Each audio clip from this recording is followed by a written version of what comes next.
Assalamu alaikum wa rahmatullahi wa barakatuh. Welcome to Off the Record podcast number 2, brought to you by Daily Naseeha. Inshallah, today I'm going to be the host here with Muhammad, a representative of Ihsan Compassion Fund.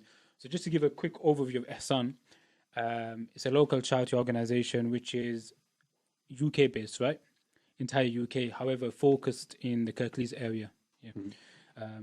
Focusing on local poverty and also hardship situations in our own community as the focal point. But inshallah, we'll go more into that. But before we go more into that, I think to start the discussion, we need to speak about local poverty. So we hear this point all the time that, oh, is there such thing as first world poverty? Is there such thing as poverty in our own communities? And it's an uncomfortable discussion, which I don't believe happens too often. So I think we'll start with that, break that down for us, have a discussion with us in relation to that. Bismillah, wassalatu wassalamu ala rasulillah. Jazakallah for having me on the podcast today. Also, you guys are doing a great job connecting to the youth through the podcast medium. I think I listened to the first one. It was really inspiring, and we're grateful to be on episode 2, which hopefully is a testament to the importance of the discussion that we're going to have today about local poverty, as you mentioned. And I think a good way to differentiate, as you said, first world poverty, does it exist? Third world poverty, without being derogatory, does it exist? We know. Since we were children, those of us who had TVs in our house, we would see the usual adverts for as you mentioned earlier when we were speaking off camera, Hollywood poverty. So you would see a child, generally African American, somewhere in Central Africa, gazing into the distance, hungry, looking for water, looking for food, looking for some kind of support, and you would give money, and that's it, and you fulfilled your right. But as we've progressed as a society, and as most of us now are third generation and established into what we refer to as the first world here in the UK, it's first world only in name. The reason why a charity like Ihsan Compassion Fund and many other local Zakah distributors who support Muslims and non-Muslims exist is because on our doorstep, people are struggling, people are suffering, people are not making ends meet, people can't pay their bills. And up until recently, we all would look at it as, again, as you mentioned earlier, as this person, how have they got into this predicament, how have they got into this position? So if you're walking outside Tesco or any supermarket and you see somebody sat outside there asking you for some change, all of us, but majority of us, I don't want to stereotype, but we would assume that he's got into that position because either he's on drugs, he's drinking, or he's gambling. He can't be bothered to work. She can't be bothered to work. They're lazy. Whereas the actual reality is that poverty has come home. Poverty here, poverty lives amongst us. And as the famous saying goes, you're not. We're all one. As they say in America, you're only 1 or 2 paychecks away from Absolutely. being homeless. Absolutely. But so yeah, we will get into it, but that is part of the reason why Ihsan Compassion Fund exists. It's like this idea of you have different stages of what consists of poverty. You have extreme poverty, but then you have something known as relative poverty, which is what consists in this first world country, right? In particular, we're talking about the UK, obviously, relative poverty. Now, we both traveled abroad. We've been to different countries. You've been to specific countries, which we consider third world countries. And for the average person who's never been to these countries, what they would perceive as this is poverty and this is what it must look like to what is actually taking place is very different, right? Poverty doesn't have an image, or poverty doesn't have a uniform. Like you said, this Hollywood standard of poverty. And I believe that's like dehumanized our mentality to such an extent. Like you said, when we see the homeless person, we're not looking at the situation that's hitting us in the face. We're looking for an excuse to take us away. And the problem with that is it dehumanizes or the understanding of poverty to our own community. As long as we see a person walking in our community with clothing on and a roof on their head, a roof over their head, for us, we perceive there's no issue of poverty. But the problem, this idea there's no such thing as poverty is mine and your understanding with no data to say that. I mean, we were discussing the idea of what Muslim Census did, right, in their recent data collection of a sample of 1,000 people. I believe it was 1,000 Muslims. 1,000 Muslims, and they basically came to the conclusion that is 10 times more likely for a Muslim to fall into poverty into the UK compared to any other community. And there's been an increase of 51% or 59%. 59%. Oh no, sorry, 51% of spike in asylum seekers. So the data is showing us from one angle there's a serious issue of poverty taking place. Just like when the situation of COVID took place. In the first week of the lockdown, there was 1 million applicants for universal credit. So the data is showing one thing. The facts is one thing, but our understanding for some reason still doesn't align to It that. hasn't caught up. No, I understand. So what you're saying is right, and I think if you pull it back to when we first came to these shores on the boats or the ships or however we got here, most of our ancestors, first generation especially, came here with hardly anything on their backs. They worked to build a life for themselves and their family and so on. Most of them were poor. The second generation, who we could say are our parents, again, the majority of them were poor, just trying to establish themselves, off the back of what their parents achieved, trying to provide a life for their children. And then what we arrive at ourselves, who are the third generation, the gulf now is very evident. In the first and second generation, majority of people are poor. So it was fine. It was acceptable. We don't have much. We get along fine. But now there's obviously a class of people who are moving away in terms of into the middle class, into comfort, into stable jobs and incomes and so on. But there is still a section of people who are still stuck, in poverty, in where our parents were, and it's for no other reason apart from is because of their situation. It's not because of their drinking or because they're taking drugs or gambling or anything like that. It's because of their situation. For example, single parents, victims of domestic violence, victims of modern slavery, somebody on universal credit. He had an unexpected bill. She had her fridge broke down. These are such small trigger points, such as fine margin of where somebody is from. Today I'm comfortable, but tomorrow I'm struggling. Tomorrow I'm stuck. I mean, as some people don't know, we're related. We came up in the same family, so poverty links amongst us. We grew up in a single parent family. We had barely anything. I don't have a mother's permission to say, but I know she would look behind the sofa for money, for milk, for bread, and so on. She would go ask her father for money. So we had little. You guys were the same. You guys had little. Back then, Ihsan Compassion Fund doesn't exist. And not just that, take Ihsan Compassion Fund away, the mentality and the understanding that poverty is not just what you see on TV, not what you get in a leaflet outside the masjid. Poverty is here, poverty is at home. And it's not a case of, we're trying to fight the fact that, for example, the Middle East, the Far East, Iraq, Syria, Yemen, and so on and so forth, there's people who are really, really in dire straits. We're not here trying to, and I'm just saying this because this is an argument I've heard. And to be honest, before I joined Ihsan myself, I had a very similar argument. What's interesting about that is you came from that background. I mean, we've come from that background. Yet part of our mentality was still the same, in the sense that there's even poverty exist. It makes how did we have them questions when we've seen it with our own eyes? But go on, continue. You were saying. So we're not here trying to fight against okay, there's these charities who are working abroad. We want to take all the money from the donors away from that. We want to spend it all locally. It's not a case of that. Poverty is poverty wherever it is. Just because it's local doesn't mean it's not real, and just because it's different again doesn't mean it's not real. You could be sat here with your trousers, your sweater on, a hat on. Right, I would assume, I don't know your financial situations, but my preconception is that he's okay, he's got nice clothes, he's got nice trousers, he's got a nice top on. But do I know what your real situation is? Do I know what your financial situation is? I don't know that. Without having a discussion, an open, honest discussion with you, I don't know that. And I think an example, if you bear with me, is it's almost a little bit more difficult mentally to be in poverty or to be struggling here than it is to be abroad. And the reason why I say that is, imagine that there's 2 rooms of 10 people. Right? Room number 1 is in the Middle East, in whichever country it is, right? And everybody's struggling, and we know their situation, right?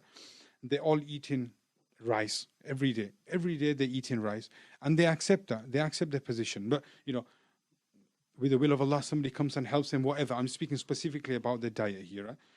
The second room of 10 people is here in Kirklees, right? 8 out of 10 people, right? Or as you said, 57 or 50. Okay, let's stick to the data then. 6 out of 10 people are eating chicken, right? 4 out of 10 people are eating bread and water, as an example. Not saying that it's not nourishing food or whatever, as an example in terms of the difference of meal, right? But what you see here is that the 6 don't know the 4 are struggling, right? And the 4 are not willing to speak up to the 6 that they're struggling. So they would continue beating that cycle. And the fact that they live in our society in the first world means that it hurts them a lot more, because, you know, every day I can see what I can't have. Whereas in some situations, for example, like the first box of people, they don't see that. They don't be able to see the opportunity. Whereas here they do, and they can't access that, which is why mentally, not physically or anything else, you know, it does play on your mind, and it is extremely difficult, and it's a real problem. That's very interesting, because they see the clear imbalance of wealth. But I mean, look, we've seen in our own communities, right, the rise of poverty. Many of us live through this, and we witnessed this. But what the problem was, how does it take us as a society, as a growing society, as a growing Muslim society, which from all the other groups, especially in particular the Asians, they've been here for generations and generations. How did it take us, which when we have this model, which is well established, known as zakah, which is referenced in the Quran, or sadaqah, that's referenced in the Quran, all these type of things, but it's taken us this long to consider the idea that there's a possibility my neighbor may need my support, when we know that we came with less skills than other people to gain the big jobs. We know that we're from the working class. We know that we were put in the council homes and the estates. It's clear that we were definitely categorized as the poorer community. As a society, how did we overlook this to such an extent that, okay, Ihsan's here, but how many communities, how many families did we let down? How did we assume that there's an uncle and auntie living out there right now in our own community, whilst we walk past them every day, that they may actually be struggling, and it may be upon us to help them?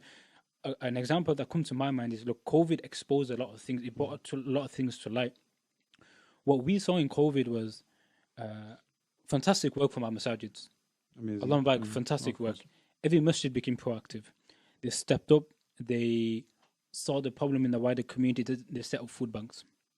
Very good initiative, to the extent we had more food banks than we had recipients, right? It was so good in the sense that everybody was active, they're ready to help as many people. But what was uncomfortable was, don't get me wrong, let me make it clear, it was very good. Many non-Muslims benefited from this. It's a very amazing means of da'wah.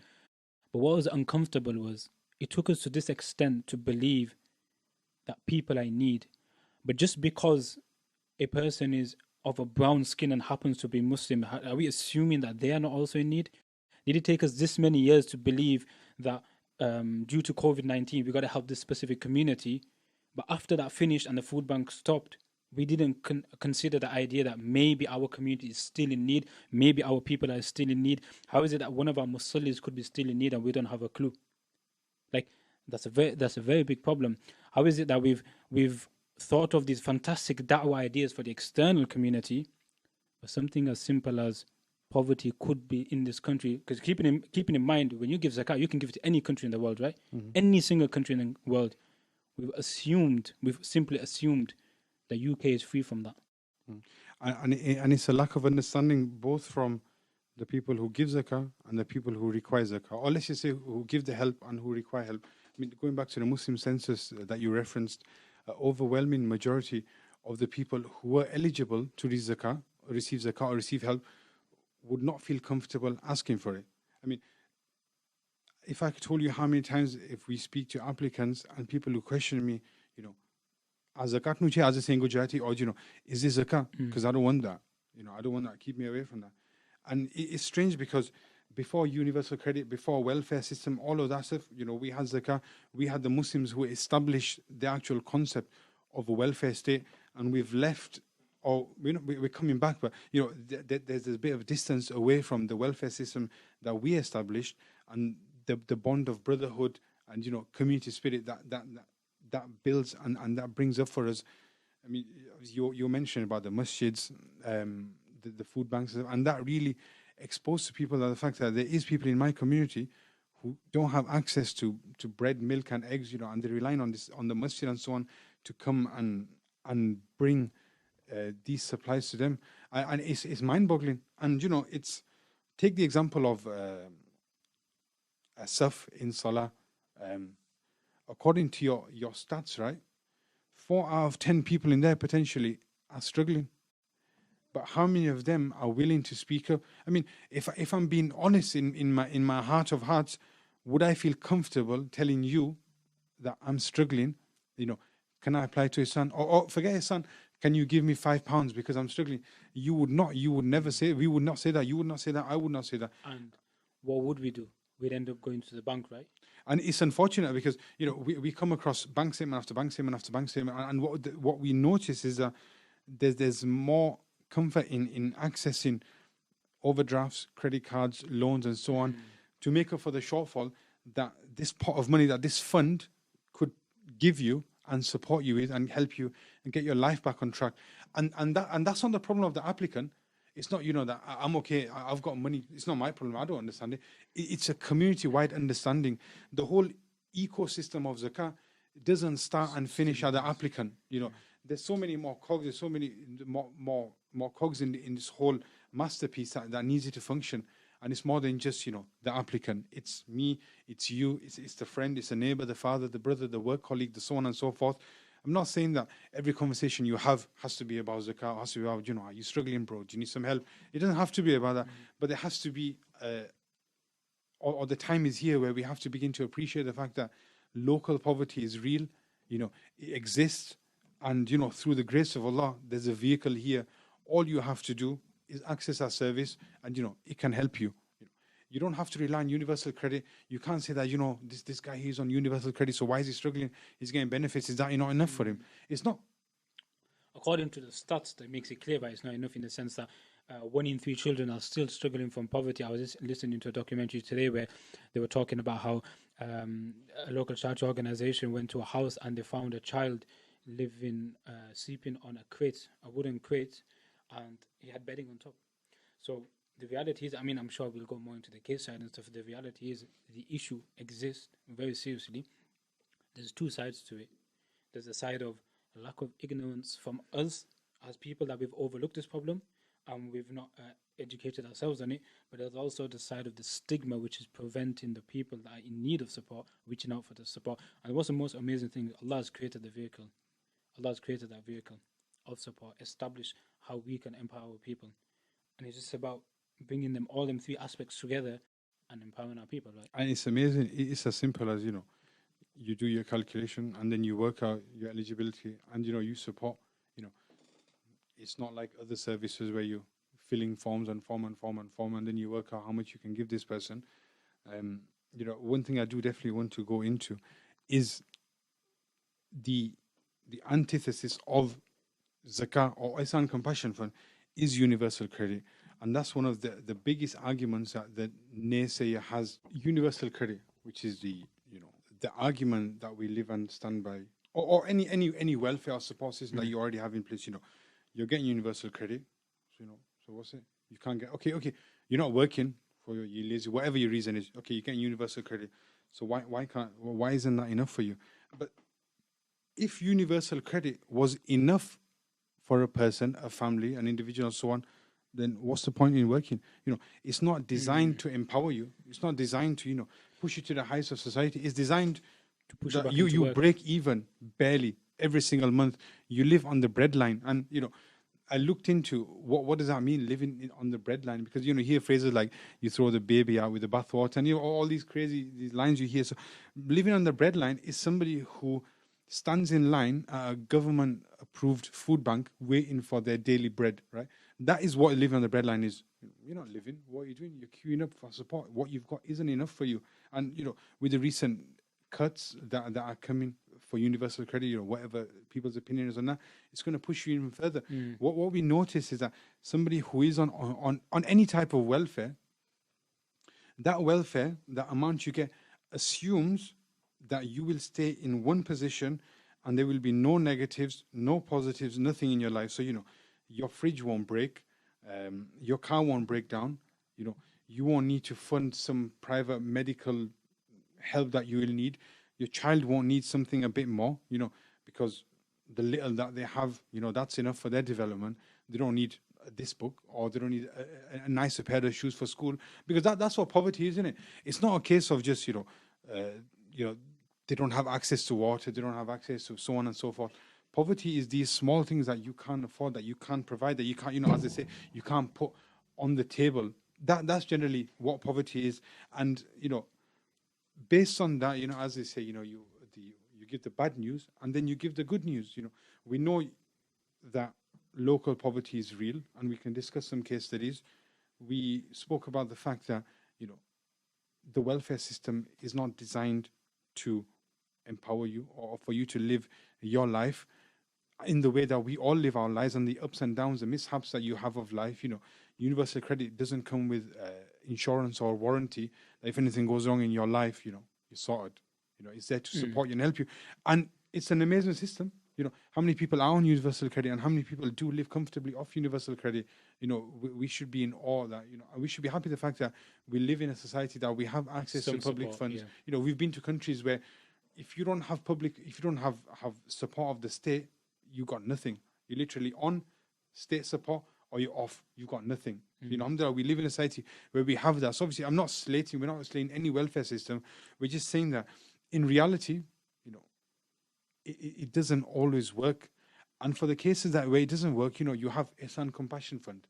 I mean, you gave an intro to it earlier, but if I could just give you some more information. Yes, what I was going to ask was, so on your point you mentioned, one important aspect, I guess, is important to remember is one man's hunger is not greater than another man's hunger, and who are we to, as individuals who, inshallah, are not struggling from poverty, who are we to dictate who deserves support and who doesn't deserve support?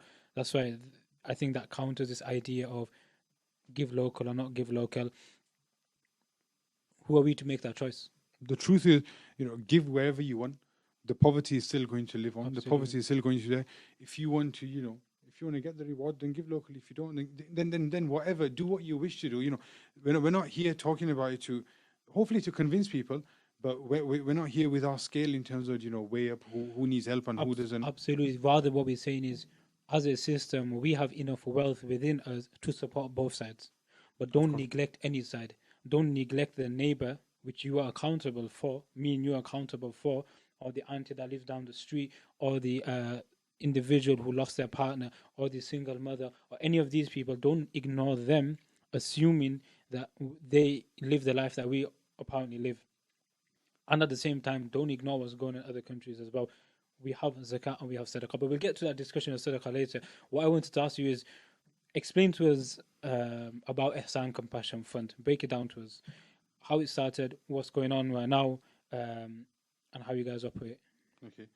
I just want to preface that portion of the podcast by saying that, there's some things obviously we can't say just because we work on a certain level of confidentiality, which is, again, just going back for a second, we can't shoot a video of us walking down Commercial Street in Batley with our camera saying, help that house, didn't help them, they had this problem, they had that problem. We can't do that. So, we are limited in terms of what we can say. And we pride ourselves on the fact that, we maintain 100% confidentiality and protection of anybody that applies.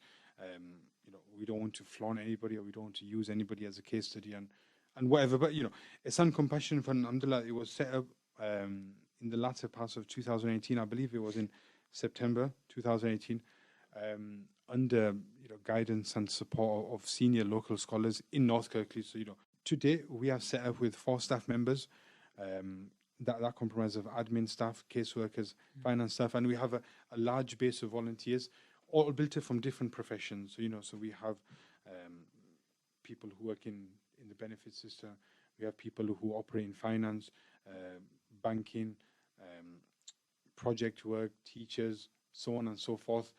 So we've got a good base, a good variety of brothers and sisters as well. Alhamdulillah, we have a sisters group established as well, because the overwhelming majority of applicants are sisters, and sometimes they feel more comfortable speaking to a sister and not to a brother. Today, our spend, alhamdulillah, is, and not that it's here to wow you or to deflate you, but it's, this is in terms of transparency. Today, alhamdulillah, we've spent, or the charity, has granted £165,136.41 and that is to 187 beneficiaries, including Wow. reapplicants and dependents. So, where have they come from? Clearly there is obviously a problem. And I just want to obviously mention the fact that some of these are local in North Kirklees, some are based in West Yorkshire, some are based a bit further afield. We don't market ourselves as a UK-based charity. Yeah. We market ourselves as special focus on North Kirklees, given our resources and the fact that we can't scale up to where we want to be, because you have to scale up safely and so on and so forth. But majority of those are in our local area. In terms of how it works, so let's take you as a case study. So you wake up tomorrow and you decide that I'm struggling, I've neglected it too long, I'm not interested anymore in overdrafts and bank loans and so on and so forth. I feel scared to ask my family, because in the South Asian culture, poverty is, as I say, sharm no, actually, it's something of shame. You're broke. What the hell's this whole lifestyle that we live in is all about the go get, make your money, the work ethic, the blah blah blah, that whole nonsense about the fact that you need to have packs and racks and stacks in your pocket. It's total bakwas. It is total nonsense. The reality is, it's not like that. Most people who talk like that don't have that in it. Everybody's got a hole in their pocket, unfortunately. As my grandma says, they've got long pockets and short hands, so they can't reach the money. Or they peel the oranges with boxing gloves on, so you'll never peel it. But anyway, so how does it work? So you decide that you need help. You would contact Ihsan Compassion Fund, and in the description, you can see our website, you can see our office line. You'd either contact us. You could. The good thing is we offer a no face-to-face service. So if you don't want to speak to me or any of the team, you can go onto our website. You can download an application, print it off, fill it in, post it to us. You can apply online as a form. It takes you about 10-15 minutes. Or you can call us. You can have a chat with us, which we prefer. Again, totally confidential. You will not speak to somebody or the hopeful. What we try to do is you will not speak to somebody even in your area, as in terms of in a couple of streets you speak to somebody a bit further afield. The application has 10 sections. The majority of it is stuff like your personal details, dependents. Are you a Sayyid? Your 2 references. We normally ask for 2 references, although we can accept 1 or no, because we understand that somebody moving into the area won't know anybody, so they don't have access to references and so on. What help have you previously got? What help would you require? Our main section, if anybody is listening and thinking of applying, is section 3. And section 3 is where we just ask you to break down, what is your situation, what kind of help do you need, how can Ihsan help you, and just giving us a full overview of exactly what would make you comfortable, what can this fund help you with. So whatever keeps you up at night, we want to see that in section 3 of the application form. You would fill that in, however you fill it in. We receive the application form. One of our trained caseworkers would take that form away, and we keep the form up to 2 weeks. We would assess it, we'd go through it, we'd do make sure you have your evidence and stuff. So we ask for stuff like bank statement, driving license, and so on. The reason why we ask for it, not because we don't trust anybody, but because we live in the UK. Due diligence side we have to, Commission, because we want our donors to be 100% certain that the zakat they're giving you is being spent rightly. As well as that, we live in the UK, we work under Charity Commission. If we were to ever get audited, we want to be able to prove that every penny we've spent has been justified, and what we've given to X, Y, and Z, there's a reason why we gave that. So you guys, what you're saying is, okay, you have this process in place, yeah? At one end of the spectrum, you have the trained caseworkers that are taking the necessary information, which is in line with obviously Charity Commission expectations, and which is in line with what you need to make a decision. Then you go through this thorough process, and at the end of that decision making, is that where you have the scholars? Yes. So what we would do is, Brother X, who's our caseworker, he would assess, or she would assess the case. She would come up with a tentative decision about what they feel that the charity, how they should act in terms of what the applicant has asked for. That would then go away for a second eyes check by a fellow caseworker or one of our admin staff, just to make sure that the I's are dotted and the T's are crossed. Yeah. After that, it would then go for approval. Approval consists of we have an ulama approval, so we have that scholarly understanding about the rulings of zakat and its use and application. And we also have an operations-based check, so making sure that, again, it conforms to what our policy requires. In situations where the scholarly panel that we have is unable to come to a decision, it then goes up to our senior Mufti Sahib. We would arrange a discussion with that, and we would get some advice about how to proceed. Because, as you can imagine, these cases are so complex It's not just a case of, bro, I'm struggling, I need your help. Yeah, okay, here's 20 quid. We have to really understand your situation, because and that will only benefit the applicant, or benefit us as applicants, because we can then work out exactly, number one, where your problems started or where your problems are.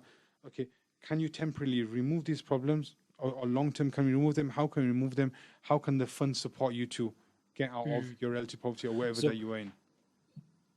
So what's interesting about that is, going back to what you mentioned, the initial discussion of what is poverty, is it taking place, etc. You have a process according from the lens of the Sunnah, right? According from the lens of the Sunnah, you have a process where at the end of that process, the decision has been made by scholars, right? And you're saying you've had over 100 successful applicants that you've had to support. In itself is an evidence that local poverty is on rife, considering how new the organization is, how you're still getting out there. That process in itself, because it's not like you're making a decision, it's the scholar who in essence has a good deep understanding of fiqh, of zakat, right? Of course. And he's making that decision that X, Y, and Z people are in need of zakat.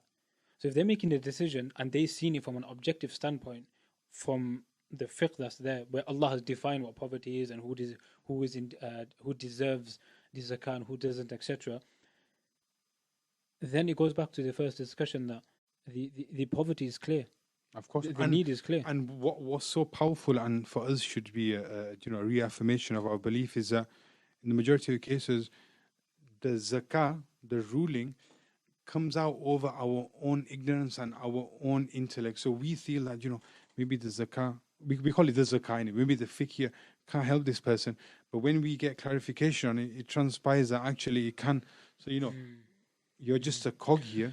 And this is so powerful, and this is so real and so transformative that we hardly have to turn people. I mean, naturally, there's certain reasons where you have to, but in the majority of cases, we can help people more than what they ask for in their form.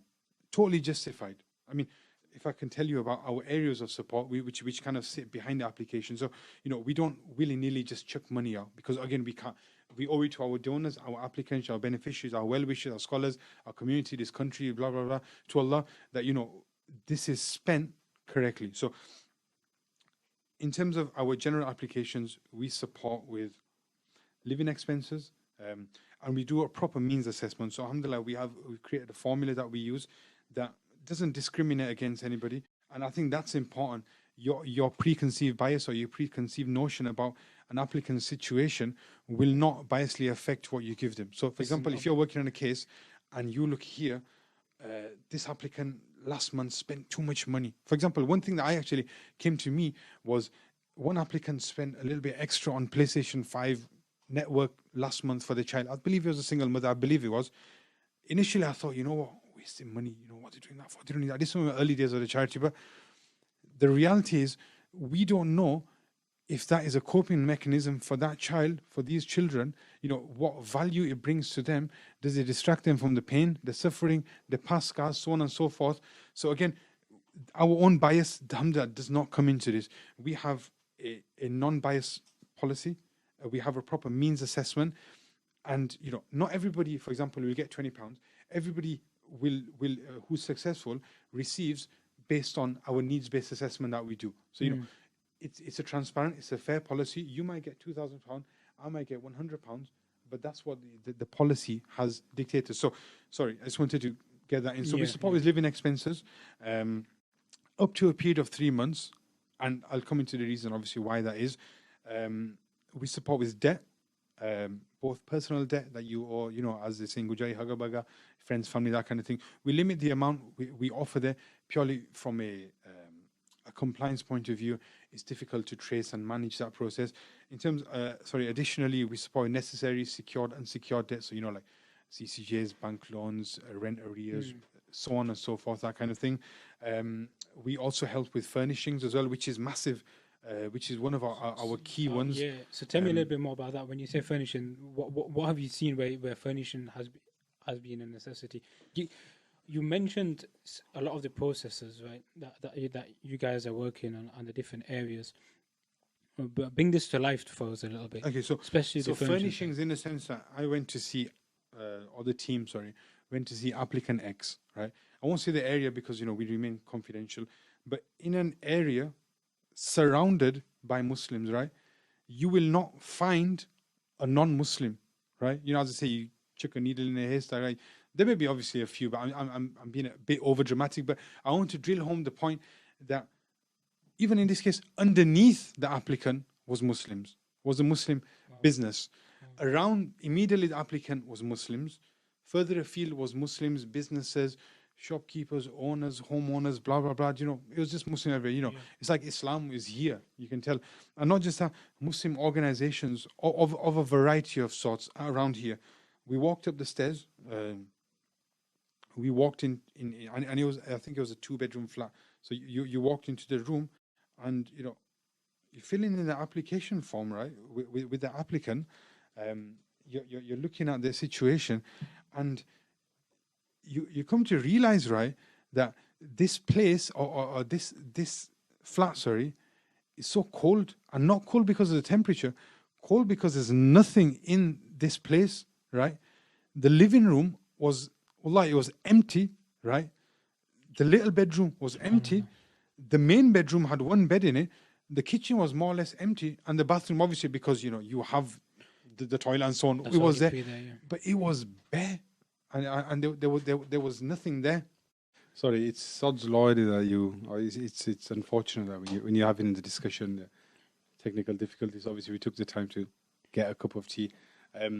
But I was just reflecting while we were on a break about the story that we were getting into, and I just wanted to mention that the person who applied and the story that I'm going to get into, and I did reference the fact that they lived in an area completely populated by Muslims, individuals, families, houses, organizations.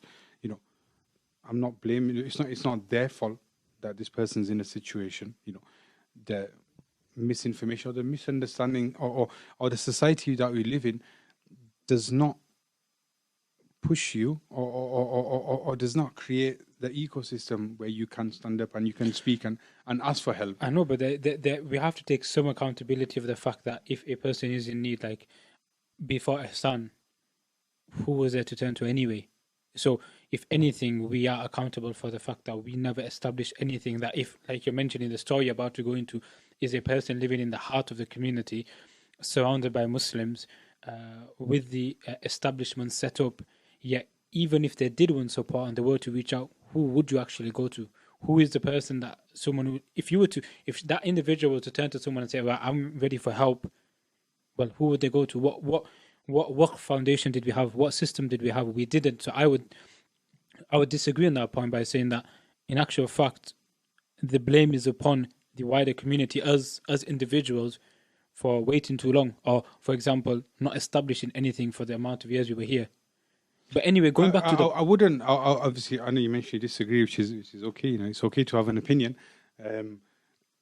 I believe the society had not yet reached that position where something like Ihsan Compassion Fund or any other organization could come in and offer that. And you know, may Allah forgive us, or whatever occurred previously, or, you know, the people that we can't reach or the people that we can't support, you know, what would they previously have done? Now, looking at the cases that we're working, because obviously a lot of this starts before they apply. You don't one day, okay, I'm struggling, I need help, I'll apply. You know, your situation starts well in advance of you applying, or you even realizing that you're in that situation. So, you know, so previously, as I see the applications, you would loans, credit cards, so on and so forth, which is, you know, a rabbit hole. You know, if you have an interest fee and you can manage it properly, great. But in the majority of cases, you know, it's so easy to access that finance, and it's so easy to get into it, but it's so hard to get out of it. So you were saying about this specific case in the heart of the community, right?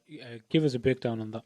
So, you know, so as you mentioned, we goes in, we fill in the application form, and you realize that this is not a house here. This is not a home. This is a shell. Yeah, this is like when you get a house from your landlord on rent, for example. This is what the landlord gives you, which you then go and furnish and you rent and tenant out and make into your house. Bare minimum. And I believe that they had been living there for a while. When you say a while, give us a it's not coming to me, but I believe it was longer than 6 months. Okay. In the situation, I believe there was a breakdown in marriage, and the applicant, had moved to this address. And excuse me.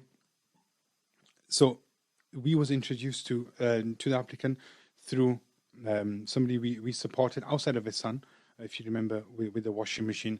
There was a lady in the community. She would live by herself. Her husband had passed away. She was really struggling. She had funds because, she had the money, but she had no support. No physical support of actually being able to go out and get a washing machine. And I believe through One Nation, we were given, excuse me, not COVID. I believe through One Nation, we were given the contact, so we helped her out. And she told me, actually, there's this applicant, could you go and have a chat? So we went there. There was a bit of a language barrier, but we managed to work through that, which is, we speak more than 2 to 3 languages, the usual English, Urdu, Punjabi, Mirpuri, Gujarati. We can speak Bangladeshi. Well, one of the brothers can speak Bangladeshi and the other languages. We have a brother who can speak Arabic as well, because notice there's an increase in Arab-speaking applications as well, which is, a plug for Ihsan again.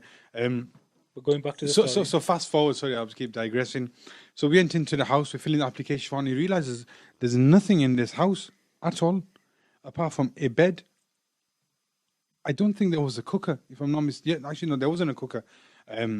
So, we filled out application form. We went through the process that I previously mentioned to you, and the charity, obviously it's not any individual, the charity was able to support her with sofas, beds, and these, Ihsan did not spend a penny on these. What we did was we spoke to local businesses. Batley is the bed capital of the world, and Brexit. So we spoke to these companies, and they, mashallah, free of charge, gave these items. In addition to that, we purchased kitchen stuff like cooker, washing machine, and some other bits, wardrobes and so on and so on. And the brothers went and fitted it all up for the applicant and the child. And aside from the physical benefit of having a separate bed to your parent or having a sofa to sit on, if you didn't have that as a child, what is your development going to be in this world, right? That you grew up with zilch, right? Without any of this, and you see around you, everybody else has got it, but you haven't, which is what I mentioned to you earlier, that poverty here is so different. I'm not saying, again, there's no scale here. It's so different to what it's like there. I hear what you're saying, but just on that point, before you continue, sorry, just on that point of that child, the psychological aspect or the psychological trauma or the difficulty that child is possibly going to feel when he gets to an age where he understands that my mom had nothing living in my community. Keep in mind, we're very patriotic to our religion and our people, right? In my community, which is a well-established community, which is a predominantly Muslim community, which has and the reality of the fact is, let's be honest, it has a fully functioning masjid down the corner, with excess amount that supports the masjid. We have all this system set up, but nobody considered knocking on my door to see if we were okay. I think that's a very big issue. That's a very serious issue. Yeah, it's true. I mean, again, just before we continue with the applicant, myself, obviously, we were raised in a single parent family. How many brothers and sisters have I got? 3. There's 5. There's 5 of us in total.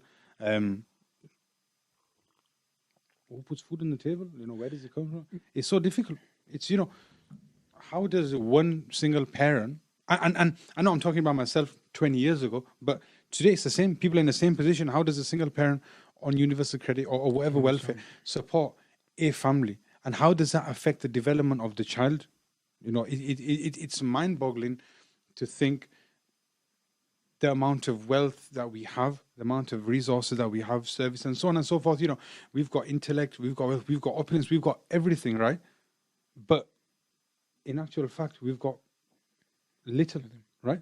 If this was the theatre of battle, or if this was a parliament or something, as they say, you're only as strong as your weakest link, right? So the fact that you've got this high rise, you've got this, that, your community has everything. And on the outside, for example, it's like a kajur, right? On the outside, it's beautiful, it's glamorous, it's rich, it's intense, it's whatever. It looks amazing. But when you open it, there's a stone inside, right? And it's the same thing here. You're only as strong as your most vulnerable person. As a community, right? You can't stand up and say, we are X, Y, and Z, when there's A, B, and C who are struggling, who are in need of your support. There's many, many, many cases which obviously we don't want to speak about, because what's the point in speaking about emotion. Because if we were being honest, or if we were being living in this society, the real emotion you would get, you would watch videos of bombs dropping on people, some of the cities which we've seen firsthand, Albania, Iraq, and so on and so forth. That is, let's take the scale, everything out, right? That's what's going to really pull at your heartstrings. For example, when the stuff happened in Palestine and so on, how active we get as a community is because it really pulls at our heartstrings, right? But emotion only goes so far. Emotion is only until you put your head on the bed at night, you wake up and there's something else to be emotional about. Every day there's another problem. Every day there's another situation to get emotional about. So we don't want to sit here and talk about emotions. We don't want to sit here and get too emotional because that's going to go. We want to sit here and say that the cold, hard facts, the reality of what it is, right? This parent and child had zilch, right? They were on university, they were on a welfare system, right? They were getting funds, but it wasn't covering the debts that they had to the local shop. It wasn't covering some of the legacy costs that were in place because of the divorce. It wasn't covering the needs of the child. It wasn't covering the needs of the parent as a person themselves. It's not you don't have children and then you're not just a parent. You're a person as well. You need things. Absolutely. You want things. You desire things. Necessities. Yeah. No. I'm not talking about. I'm not talking about extravagant stuff. Basic right? necessities. Yeah. I'm not talking about expensive tea bags. Right. I'm talking about a kettle. Yeah. We're not talking about takeout. We're talking about a bag of rice that you can keep in the house. Okay. So to flip it around, the fund, alhamdulillah, gave the applicant, what they needed to establish a home. And we've since been back because there was a reapplication after a certain period of time for a separate issue, which I won't go into. But we visited the home and we noticed, that it feels more comfortable. The child is generally happier. There's a bit of a rapport there, and so on and so forth. And what I really, really found interesting, and taking aside from poverty, was the child had a hobby, right, that was so innocent and simple, right? I don't want to say what it is because of confidentiality or whatever. That is so unlike privileged children, right? That it made me think about this child's development and the fact that you take away everything from a child and what do they replace it with? And long story short, we were able to provide, or away from the charity, or off our own backs, something that would fuel the child's hobby, right? And how happy the child was. And, it just puts a smile on your face, right? That it's true. Sometimes I think that in poverty is where you find peace, right? Absolutely. We've been to war-torn areas, right? Wherever we went, Iraq, Albania, Calais, and so on. And I think you went to some other places as well, right? And it's in there where you find, it's weird, but peace, comfort, and happiness, right? Thinking back to one of my favorite lectures is about the woman who used to clean the house of the masjid of the Prophet sallallahu alaihi wasallam. She was with her the family she used to she was a slave for her family, and with Habasha, we can link it, but she had the scarf and then the bird took it off the child. Anyway, they let her go, and she thought to herself, I'm going to go to Medina because that's where the Prophet ﷺ is, right? And he is a bastion, a savior, right? The helper of the poor people, right? And where he's with the poor people, and that's where the happiness was. And that just goes to show that in these scenarios, again, these people, the people who apply the means, the user, whoever they are, not dirty, not wrong people, they're not degenerates of society that, okay, I've listened to Ihsan's podcast today, everything makes sense, I want to help poor people, yeah, great, £20, give it to that person, move that person along. These are contributors to our society. Absolutely. Like they say, in the third world countries, who knows what's in the mind of the child who is in a refugee camp, in a war-torn area, what is the world lacking by this person not having access to essential resources? And again, here, these are essential resources. Can you live in your house without a microwave? Absolutely. Impossible. Can you live without a kettle? Can you live without a bed, a separate bed from your parent? No, you can't. Can you live without a sofa? Where are you going to sit on that cold, hard floor? The truth is, you're not going to do any of that because of your pride, your earnings, because you have a sense of self-entitlement that you should have access to all of this stuff. And that's one case, right? There's over 100 cases, right? And alhamdulillah, we recently hit the 100 case landmark, and I was talking to Huzaifa, who's one of our admin staff, And I said to him, do we laugh? Sorry, not do we laugh, sorry. Do we cry about the fact that you got your 100, or should we be happy about it, right? What should we do? You know, do we happy that we met this landmark, or do we cry how many more people are out there?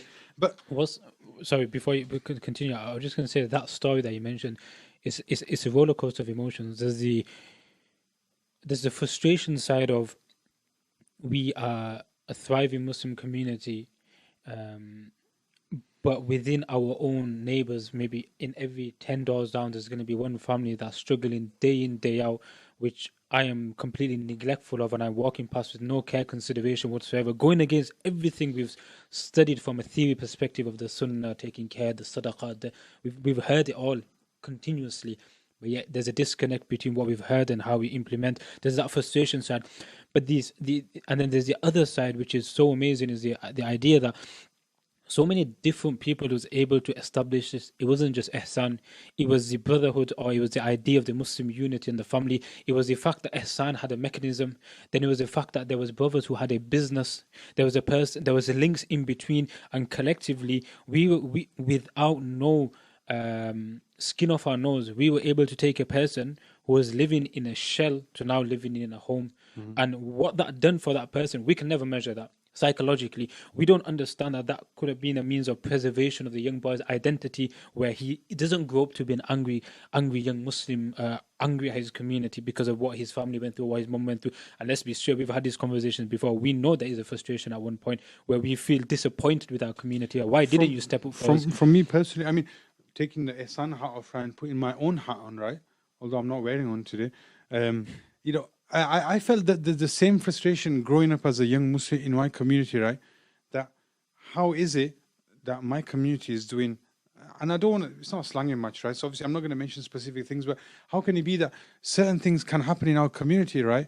Yeah, when I go into my own house, we're struggling, right? Or when X goes into his house, he's struggling or she's struggling. It doesn't make sense. That's why local poverty is so different. The same, it has the same value, it's whatever, to poverty outside our shores, right? Let's say outside our shores, but the psychological, the mental, the physical, the whatever, it's the same. You both struggle so much, but in different ways, and it's scary, and it's a true wake up call for us. One good thing that I can say about the applicant who we were just speaking about was the fund. One of the area of support I forgot to mention was empowerment. So you know what we do is, we only support you for 3 months. We allow reapplication and so on based on certain criteria, but generally we try to limit the support for 3 months purely because, you know, we don't want you to become dependent on a system, because, you know, that's not beneficial for you. It's not beneficial for us.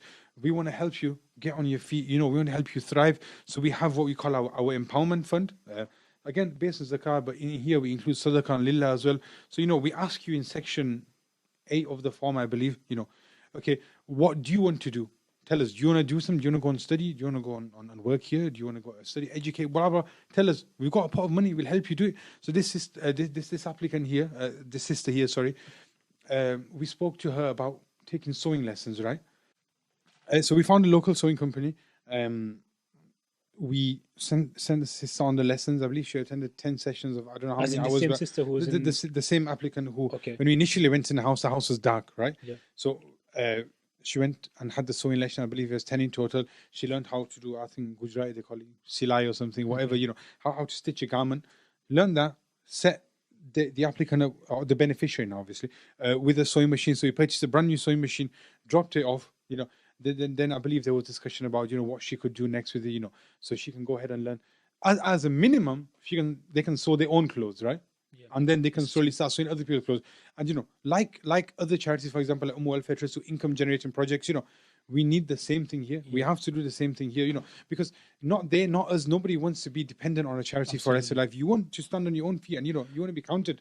Okay, so let me get this straight. So you found the applicant, you empowered the applicant from a physiological needs, what they needed, the basic needs that a human needs, a home, the basic accessories they need. And then from there, the same organization took this sister and empowered her with necessary skills for her then to go on and empower herself. Hopefully. Inshallah. So that's from your perspective, whether that happens or not, irrespective, you guys put everything in place that you can possibly put, from taking a recipient to inshallah then becoming a zakah payer themselves, which is, the full ecosystem. You receive zakah, you become zakah eligible. Sorry, you then become liable to pay zakah. You pay into your local community, your economy of your local community grows, so on and so forth. You become a contributor, and you stand up and you're counted in your society. So it's amazing, and it's simple things. What is a sewing machine? What is sewing lessons? All this stuff is nothing. And the opportunity is there for people to get involved in this kind of stuff. But before I mentioned to you another, so that was that applicant, and there's many cases like that. But I wanted to mention just one of our posters, because you mentioned, every 10 houses there's somebody struggling. One of our posters, our earlier posters that we designed was, I think it was your sister did it for us, right? There was the poster literally was 3 houses, identical houses, right? And all I believe we wrote on the top, local poverty is real. Help us find it, and that's the reality. We don't know who it is, because on the outside you can't tell. If you met this applicant on the street, you walk past them in the local supermarket, you wouldn't know that they were struggling. More than likely you would. Whereas if you're outside our shores, it's easier to see who is struggling, whereas he isn't, which is part of the struggle that we have. But if I could just mention obviously a few more cases, just generic information, so we come up with some of the most difficult scenarios. Like we deal with cases where individuals have been suffering from domestic violence, both male and female parties. Modern slavery. Sorry, before you go past the domestic violence one, I think you need to I think it's quite beneficial if you touch upon to what extent are we talking here when it comes to domestic violence and the cases that you come through, and how rife is this, and how much does it link with the poverty side? And just before I know we got like 10 tentacles going here, like octopuses here. But if I can just mention. Quickly go back to partnerships for a second. So, we don't do this alone. We work with domestic violence charities. We work with counsellors. We work with the local councillors. The local council, our local councillors who support us as well. Debt management charities, scholars, social workers. We've got a full. We work with them. Obviously, we take referrals from them. We ask them for support and guidance. And because of we're just couple of people here, we don't have all the skills, and it's not a case of reinventing the wheel. It's a case of just signposting, finding who offers the relevant support that we need for this applicant, and we find them. For example, debt management charities. Do you know how much debt they can write off for an applicant, or for a person? We had an applicant who I believe had well over £40,000 worth of debt, and working with a debt management charity, they were able to take off, right, no lie, more than 80% of that, and arrange a repayment plan, which is something that we would never. I wouldn't know where to start. I'm on the phone them. Can you cut that debt off here? And then I'll put the phone down. Obviously, we can't do that. So we work with the local debt management charities, which is part of the UK government regulation. I believe there's something in place for that. So we work with all these organisations. But stuff like domestic violence, modern slavery, sexual violence against males and females is something that is so common and so regular. And do we know that in our locality that there's safe havens set up for victims of domestic violence and refuge centers? Women refuge centers. And honestly, the majority of them are women. Are Muslim women who are in these, right? We've met, because they can't tell us the location of these, because obviously if their partners finds out, right? We've met them in parks round the corner from the refuge, so on and so forth, right? They've been crying to us and telling us the situation and so on and so forth. We have read, right? And another Mullah who's involved in the applications, right? Who I believe are strong stomach. I believe the term is we got strong stomachs here. There was a 6-page document that came through to us, right, from a support worker, detailing the harrowing abuse that this applicant was receiving from where they were living, right? 6 pages, right? Honestly, well, I couldn't read past page 2 because it was, it makes you, it's number one, it's disgusting, it's scary, it's sad, and it puts you up against, the worst that our society has to offer. That you have to deal with it on a regular basis, to the point where we had to say to the caseworkers that, if you need mental support after reading this, let us know. And where, 30-something men who, are part of this society, we feel like we're strong mentally, physically, whatever, blah, blah, and we can't read that, but they've been living that, right? What does that say? It's scary. It makes you think that, what on earth, right? So you're telling me that we have women refuge centers in our community, which we know about, yeah. We predominantly up is accessed by Muslims. Relatively, some of them will have children as well, right? If I'm not mistaken, they'll have children living in a refuge center. How would that be to live with? How would that be to live there anyway? In the heart of our community, who are going through sexual abuse, domestic abuse, and every abuse you can possibly think of. I mean, modern slavery. What is that? I never even heard of that until recently. Modern slavery, and we are still discussing whether we have an issue on our doorsteps. It's mind-boggling. And again, touching on the children part of this, right? The applicant that had children, I met the children again with a parent in the park, and I observe people and I just look at them, and you can just tell by the behavior and the mannerisms that there's a shunted development, there's a shunted growth here, to the point where the parents ask you, are you able to provide some funds so that we can purchase some Eid clothes, right? Or if we can purchase some sweets, or put food on the table. In Ramadan, it was about iftar, obviously, that we need to obviously put some iftar on the table and so on. It's scary. And young children, like 6 and 7, innocent children who played no part in this, right? So the people who would say to us, right, that there's no need locally, right? There's a benefit system, there's a blah blah whatever, right? That okay, I'll show you the 6 and 7-year-old children, right? And ask them. Okay, so ask them. Okay, doesn't Boris Johnson support you? Don't you get something from the government? Why are you in need for? What answer are you giving back to the child? Are you not liable? Are we not each liable for each other's children, right? If you go ahead tomorrow and pop your clogs, right, do you not want there to be something to support your wife, your child, my wife, my child, his wife, his child, her husband's child, this widow, this orphan, this and that? Orphans, widows, it's not a faraway term. There's widows, orphans living amongst us. Just recently, in the last few days, we dropped off an application, and the situation was the husband had passed away. Okay, so I'm generally speaking now, in most the husband is the breadwinner of the family, goes out, works and so on. That's cut off, right? The husband's become Allah's beloved and he's gone, right? Okay, so who's going to support that woman? Are you going to turn around and say, okay, go join the bread line, right? Get your bread. Then after that, go to the job center, get universal credit, and then live your life. It doesn't make sense. It's individualistic mentality. Your necessities in life are determined by your income and the amount of funds that you have available. You can, but it's difficult to drop from you having a family where you were earning, what's the average salary? I believe is about £30,000 a year, to now earning what is universal credit? Peanuts, right? It's difficult. There's obviously a transition period. It's not that you're ungrateful, right? It's not that you're looking to get too much out of this, right? Or why are you being greedy for? While I sit here with my expensive clothes on, I'm judging your situation. It can't be a case where rich judges poor or poor judges rich. It's not. There should be no scales here. There should just be a community. Okay, today your husband's died. Not you, sorry, because you don't have a husband. But today her husband's died, or his wife's passed away, right? Tomorrow, who's going to be at the doorstep, right? After the tears have gone, after the emotion has disappeared, to say, okay, tell us how you were living, what's been taken away from you, and do you need some support?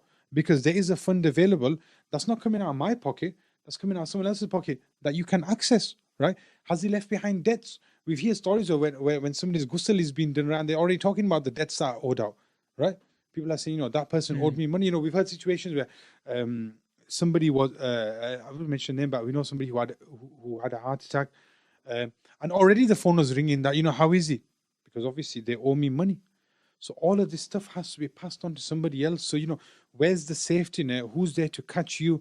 And it's not just the people that are struggling, because, you're earning money today. Tomorrow you could lose your job and you would be in the same position. Absolutely. Right? So how are you going to feel if you put down them people, and I'm speaking generally, not speaking about anybody individually, right? How would we feel if you put down them people, but tomorrow I'm on the bread line behind you saying to you, bro, is that bread, what's that bread like that we're going to get today? And we've seen it, right? Yeah.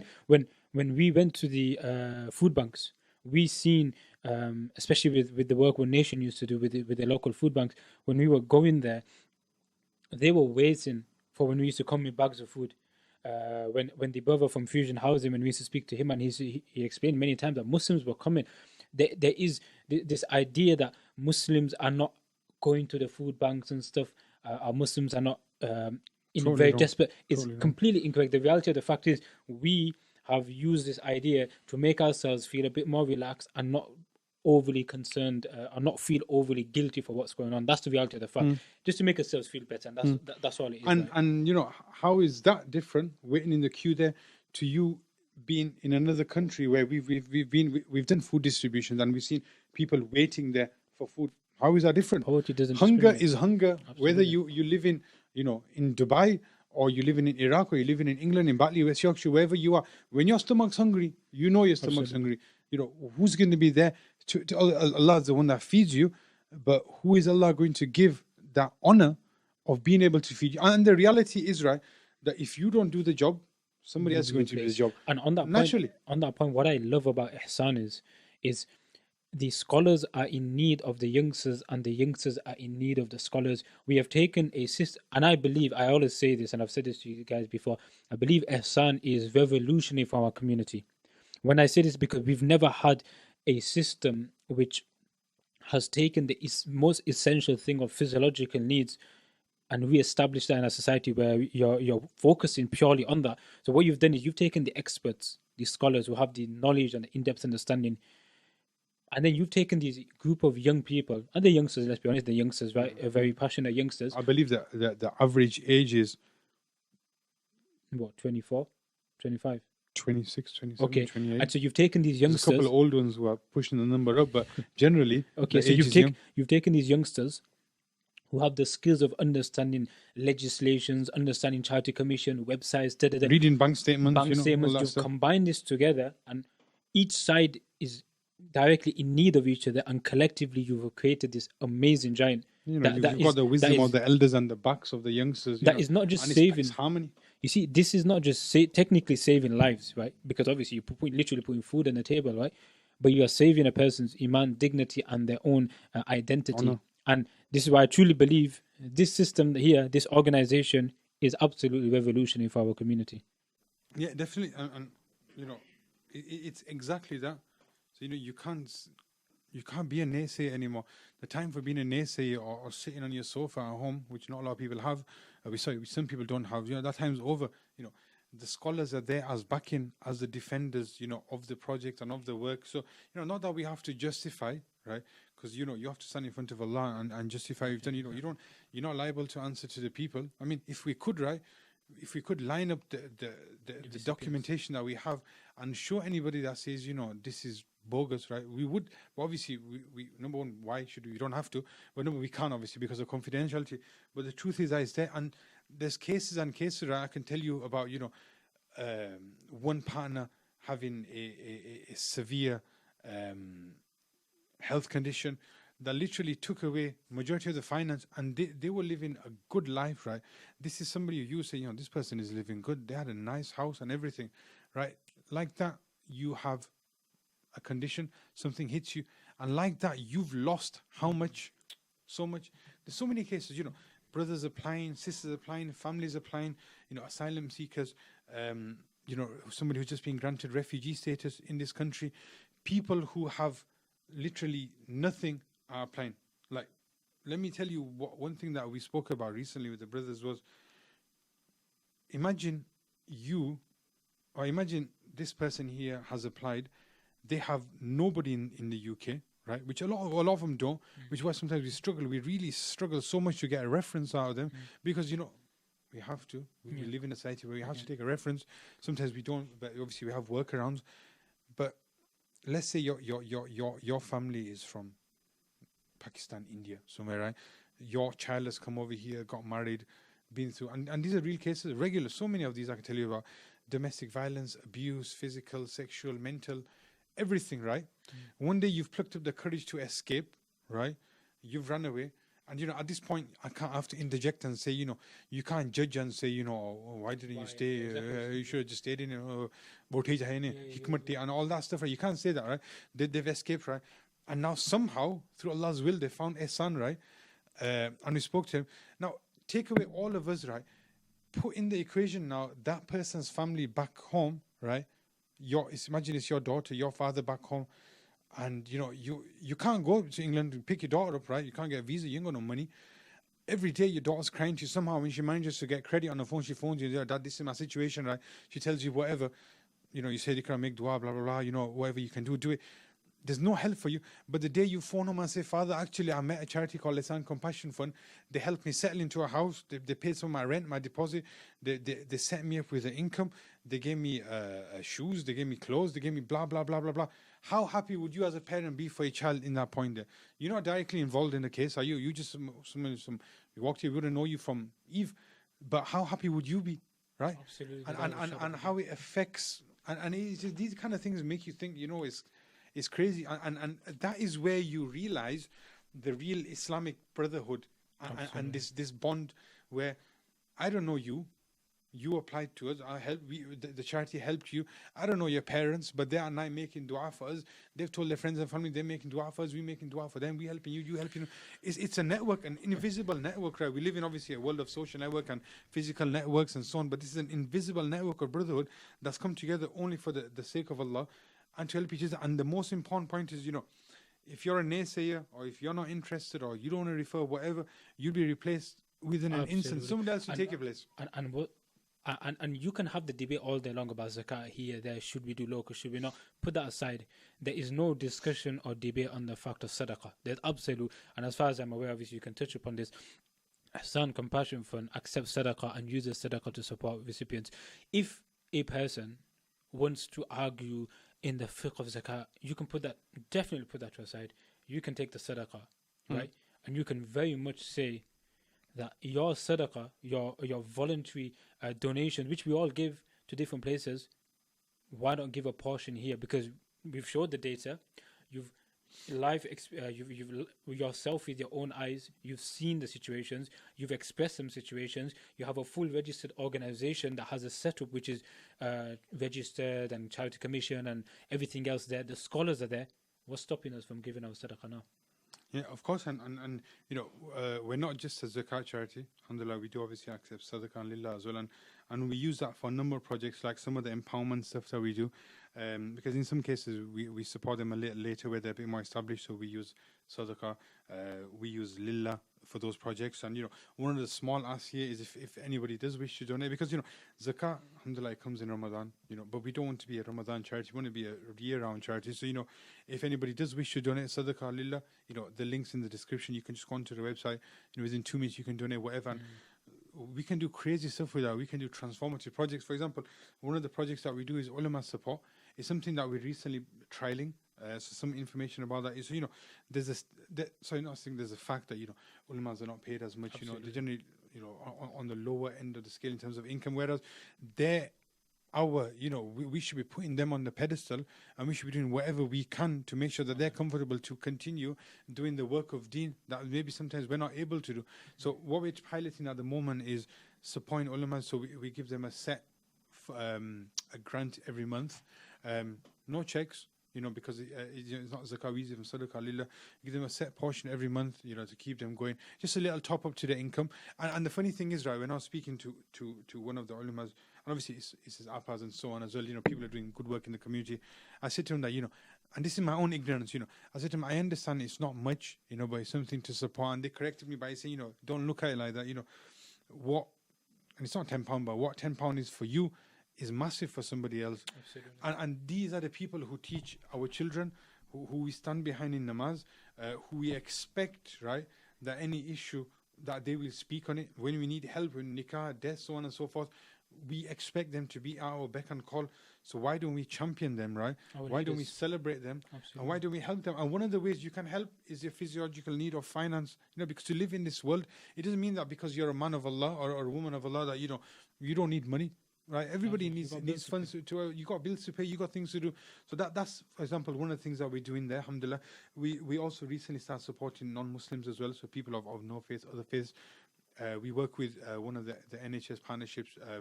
We set up an agreement there where we help with home furnishings and so on, and we use Sadaqah Lillah with that. We are looking at other things that we can do. But we are limited in the funds because rightly or wrongly, we've got the label as just a zakat charity, but we do accept Sadaqah Lillah. So to close this segment here, we can say that there is many ways to support Ihsan Compassion Fund. Okay, finances, yeah. You have the zakat, sadaqah, and stuff like this, no problem. You have a business owner, a person with a business, who does this furnishing thing, who has furnishing business, can reach out and support through them means as well. You have those who have manpower, those who have expertise, who can contribute to the organization as well. Because as far as I'm aware, a lot of the brothers who are doing casework, I know that there's a massive increase of cases at the moment, right? And if I'm not mistaken, to correct me, there's a stretch in amount of cases that are coming in and the amount of volunteers you have and workers you have. So that's another way that can be supported, right? So there is multiple ways, whether it's time, finances, assets, whatever it is, everybody can be included in this effort. Yeah, of course. You don't have to be a university graduate. You don't have to be a scholar. You don't have to be in a high-flying job. You don't have to be in a low-flying job. You can be whoever you are. If you have the fikr or the worry and concern, there's a place for you. There's a place for everybody to really contribute, because this is not a closed-door organization. Ihsan is a community thing. It belongs to the whole community. It's just that, Allah selected the brothers who are doing the great work, mashallah, that, okay, you do it now, but tomorrow you could get up and drop dead and somebody else needs to take your place. So, we want to create, and one thing that really is my passion, or is a passion of the charity, is, getting the younger members of the community involved, as the leaders or the next leaders of this work, because eventually we're all going to get old, or, we could get disenfranchised with it, one day you can't be bothered, if you're volunteering, one day you can't be asked to do it, okay, who's going to come up and take your place? So, there is a place for everybody. Anybody can contribute. Absolutely. Anybody has a role, from anything from graphic design, from website, to project work, to proofreading. There's so much, and there's so many projects that we want to roll out. But obviously, we there's known unknowns, and there's things that that you don't know yet. But there's a mind out there that can help you. But it'd be so interesting to see, and I don't know if you ever think about this, is we've opened this, or you've opened this new door, or the brothers have opened this new door of supporting locals, zakat, etc. Where will this be in 100 years' time? We'll all be gone. We'll all be forgotten. And all those who started this will be forgotten.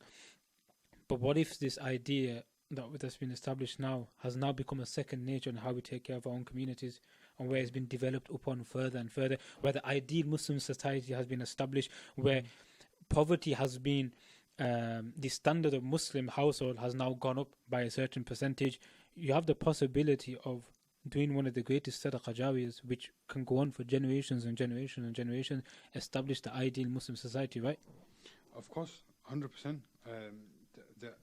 And I think what's important based on that is that the charity is 2 to 3 years old right now, and as Muslims, we know whatever number you come into something, whatever comes after that is your reward. So, like the Sahabas and so on, and obviously all our, a portion of that is there. Like pyramid schemes, whatever number you come in, whatever referrals you get after that, part of that comes to you. So same thing here. This is only 3 years old. This is a baby. This is, in reality, we don't even know what it is, right? We don't know what this thing that we can nurture and create. So if you join now in year 3, in year 50, wherever it's got to, whatever crazy and inshallah amazing things it's doing, if that's eradicating local poverty, great. If that's creating a mindset of understanding what is available, great. That all reward, all of that will come to you, and that is the ideal Muslim society. That we can create within ourselves, and what we have here. So then the question I have for you guys is in the most politest of ways, why have you guys been sleeping on this?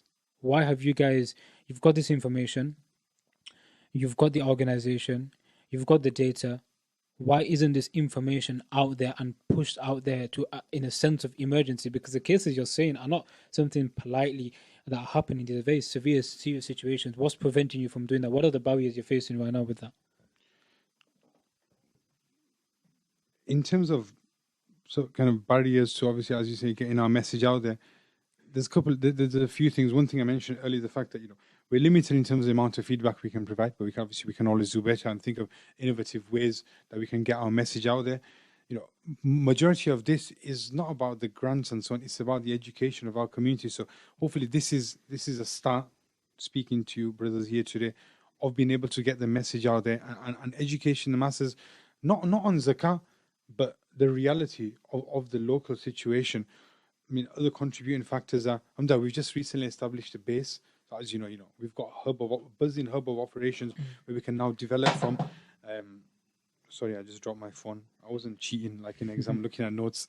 It was on my lap. We're busy, very busy, right? So it's like you just about do the necessary jobs that you can, and then you don't have time to do any of the extra stuff that you do. That's how busy we are, because we have to be, there's a place for everybody, but at the same time we have to be careful in terms of who comes through the door, because you are dealing with some really sensitive, complex information. You have to be the right individual, because it takes a certain level of mindset to be able to. I don't know how the brothers do it to be able to deal with this stuff. So it's just that we're that busy, and like I mentioned earlier, we don't know what we have here, and naturally everybody underestimates what they have. Now, obviously, I'm not sitting here preaching or boasting, that we've got the best thing ever. We're all sinners, but the best sinner is the one that repents, and equally so here, we don't know what we have here. We want to grow it, and we don't know kind of when the time, what Allah's planned for us, what Allah's planned for the charity. But as it stands, we're just trying to do the day job, and then the planning and the extra stuff will come. But we're looking at different things. We really want to get our message out there. We want to create a system of referrals where brothers, sisters, families, individuals understand that Ihsan does exist. When my cousin, when my friend, when my neighbor is struggling, Ihsan's not going to speak to you. It's not a random person. I'm going to come to your house and I'm going to tell you, look, you need to apply. If I'm going to force you to apply. So, everybody's a representative. Everybody's Ihsan, essentially, right? Everybody's a representative. We'd love to have a representative in every masjid. So, some of the things that we've been doing recently is, sending a personal letter out to all the masajids. What's the response been like? There's been limited response. Obviously, we're going to push on, we're going to grow on that. We don't want to determine, obviously, any factors and stuff, but there has been a limited response, in all honesty. But, we will grow that. The masjid, right? The truth is, and people always blame the masjid for everything, right? It's the masjid's fault, it's the committee's fault. But the actual reality is that the masjid is a reflection of the community in which it lives, right? If the community doesn't want something, it won't be there. Absolutely. Right?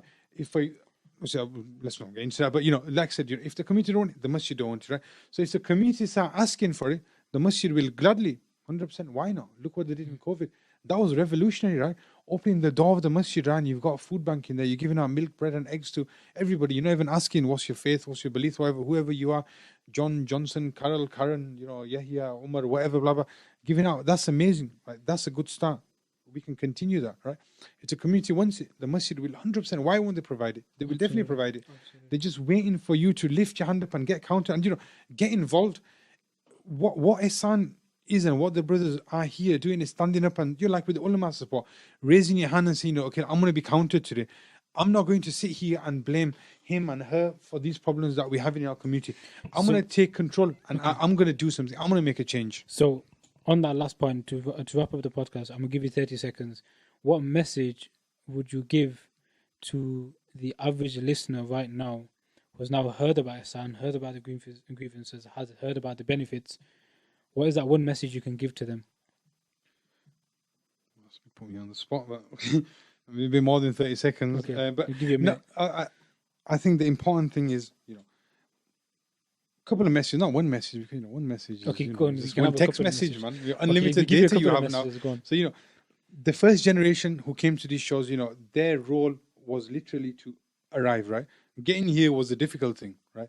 The second generation's role was to survive. And as we are now as a third generation, it's our time to thrive, right? It's our time to do something, right? And do something meaningful for us, right? Meaningful is not wasting time doing unnecessary things. Thriving is grabbing hold literally of your community, in this specific example, and making a change, and not laying blame at the feet of somebody else for saying, what can I do? And Ihsan is literally one strand of empowering the community. There's so many other things. There's dawah work, there's education, there's salah, there's so many other things, marriage services, counseling services, which Ihsan is looking at, hopefully setting up some of those. But there's so much that you can do. And the one key takeaway, right? The one thing that we should ask ourselves is, one of the speeches that we listened to by one of the scholars was around legacy, right? And the importance of legacy. And not just the legacy that you take with you when you die, but the legacy that you leave behind, the sadaqah jariyah that you take, that you leave behind. And the fact that if you got up tomorrow, as I say, popped your clogs, if you died or you passed away, right, who's going to miss you and who's going to miss whatever contribution you made to your society, right? Are you just going to be, message or so-and-so's passed away, janazah at 3 o'clock, come pray the janazah, finish, go home, and you forgot about it, right? And again, I'm not saying that we are creating a legacy ourselves, but collectively, do you want to leave behind something that, how beautiful is it that some of the recent people that have passed away in our community, when you read about their life story and about the contribution they made to society, you think, you know what, they've got no issue when they've gone because of the legacy they've left and they've taken with them. You can do something. Absolutely. You can do a small thing and you can create a legacy. You can do a big thing, you can create a legacy. And Ihsan Compassion Fund is literally one strand of that. Absolutely. We're local zakat distributor. We deal in Sadaqah and Lillah. Alhamdulillah, to date we've distributed over £165,000, which is not much in comparison to mainstream charities, but it's growing and it's developing year on year. It's doubling, it's increasing massively. Our donations, alhamdulillah, are increasing, which is testament to the support of the community, as well as our donations, the amount of applications we're getting. So the name's getting out there.